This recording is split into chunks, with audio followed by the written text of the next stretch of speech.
Welcome back everyone, we're now on chapter 4. In the last chapter, Tom was wheeled up all the way to the children's ward and that's where we got to. So let's dive straight back in. Chapter 4, the children's ward. Tom raised his swollen head a little to take the first look at what was his new home, the children's ward of Lord Funt's Hospital. There were 4 other children in the ward. They were all sitting or lying on their beds. All were silent, and no one paid this new boy much attention. Boredom hung in the still, stuffy air. It was more like an old people's home rather than the children's ward.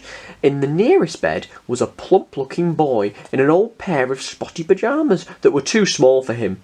He was flicking through a dog-eared picture book of helicopters and sneakily munching on some chocolates he had hidden under his bedsheet. The name George was chalked on the blackboard above his bed.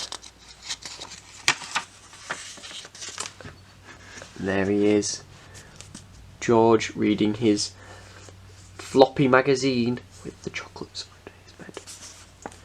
Next to him was a short, slight boy with a neatly combed ginger hair. He must have had an operation on his eyes as they were covered with bandages. We've learnt about bandages. So covered, in fact, that it would be impossible to see anything.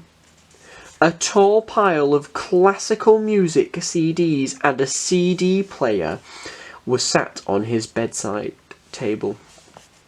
The boy's pyjamas were much smarter than George's and he wore them neatly with the top button done up.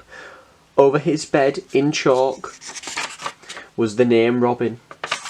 Across the ward from him was a girl with a bob of black hair and round glasses. Startlingly,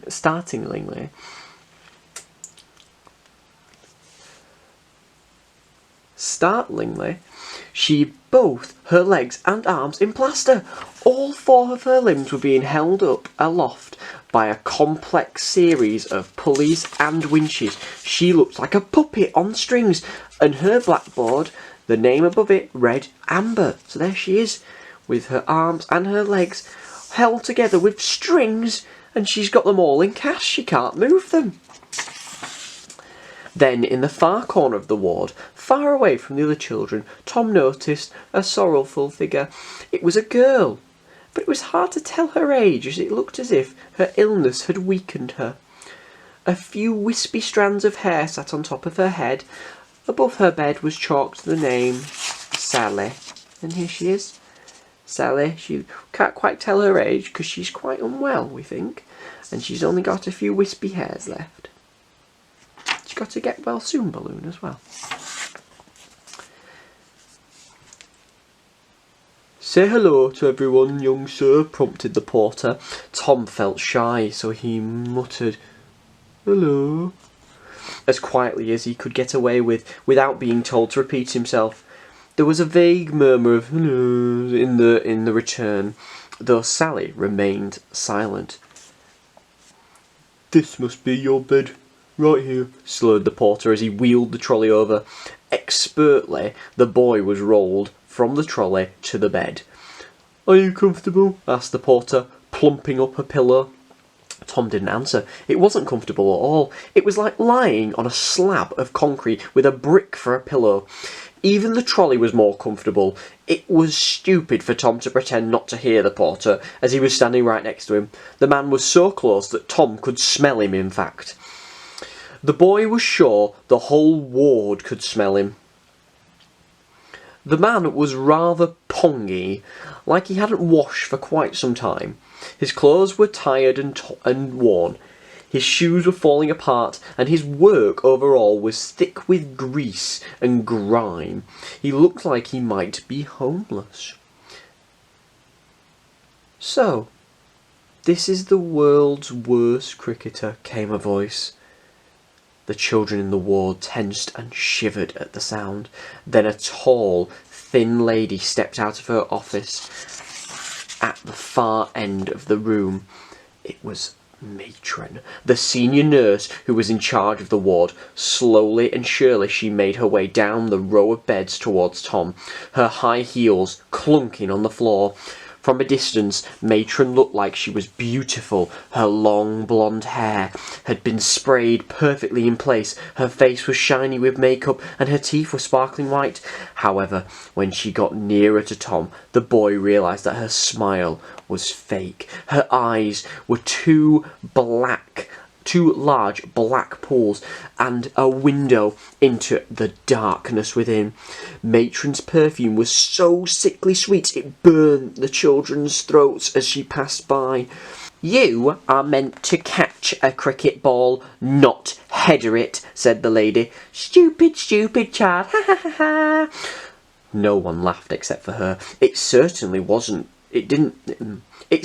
didn't sound funny to Tom, whose head was still throbbing with pain.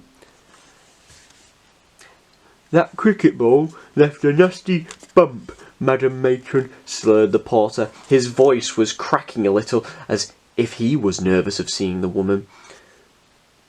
"I think young sir should have an x-ray first thing in the morning." "I don't need your opinion, thank you," snapped Matron. In an instant her face didn't seem that beautiful after all, as it was twisted into a snarl. "You are nothing more than a lowly porter, lowest of the low. You don't even know the first thing about caring for the patients, so in future, keep your mouth shut." The porter lowered his head, and the other children exchanged nervous looks. It was clear this lady intimidated them all, too. With a flick of her hand, Matron brushed the porter aside as he stumbled a little to steady himself. "Let me look at this bump," she said as she peered over the boy. Yes, that is a nasty bump. You should have an x-ray first thing in the morning." The porter rolled his eyes at Tom, but once again the boy didn't react. Without even so much as glancing at him, Matron said to the man, "Porter, you may go before you stink out my ward."